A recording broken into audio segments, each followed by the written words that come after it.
So today I'm talking about Godzilla Cataclysm by IDW. Now if you're a huge Godzilla fan, like I'm a huge Godzilla fan, then you really should read this book. It's, you know, I've pretty much been a fan of Godzilla like all my life, and I've always read the movie, you know, pretty much watched the movies and read the manga and read the comic books I've come out before, and it's always kind of featured with Godzilla as the main character, and all the humans are kind of like his like little sidekicks, so they're doing something, but you know what, y'all unimportant. I'm here to watch Godzilla. With Godzilla Cataclysm, they've taken the perspective and shifted it to really you're watching it from a human point of view. The premise of the entire book is, what if Godzilla and the rest of the monsters, King Ghidorah, Mothra, Belithria, you know, even Space Godzilla, you know, is hinted to be in there, you know, Gigan. What if these monsters fought, but when normally they fought and they kind of fight and go their separate ways, what if they fought and kept fighting and kept fighting? If you imagine, even in the new movie, San Francisco got destroyed. How much money is that going to cost? Like, kind of like fix that.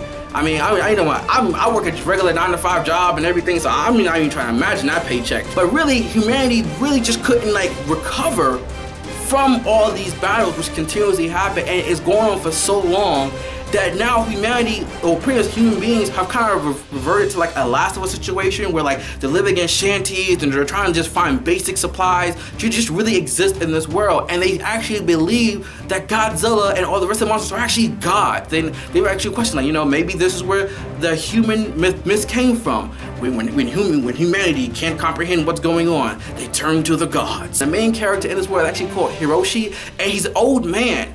And he's old enough to where he actually remembers the time before monsters took over, or not really took over, before monsters wrecked humanity. So you actually get to see how he's comparing the two different worlds, and how he really prays and prays and prays, and he prays to the gods of Godzilla to like really end this fighting and stop. Now, when the book first starts, I was a little bit skeptical. Like, I wasn't sure if like a book about Godzilla that really wasn't about Godzilla could actually work, but I'm actually like really relieved that's only on the 3rd issue right now, and they plan to go up until 5. Now I suggest you really go collect this book, because now that you're putting the humans in full view, you get to take notes of all the little things that like you never pay attention to in the movies. When a monster crashes into a building, as a human being, I'm literally watching a giant foot and a tail and even a whole body move and crash around me on top of like the dust and the buildings and the glass and everything else. So really watching it from that perspective gives you a whole different level of excitement. Comment down below, let me know what you think about this entire series if you already read it, or if you haven't read it, make sure you go pick it up,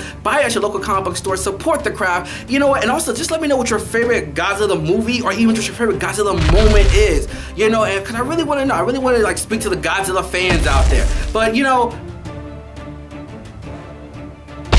y'all hear that?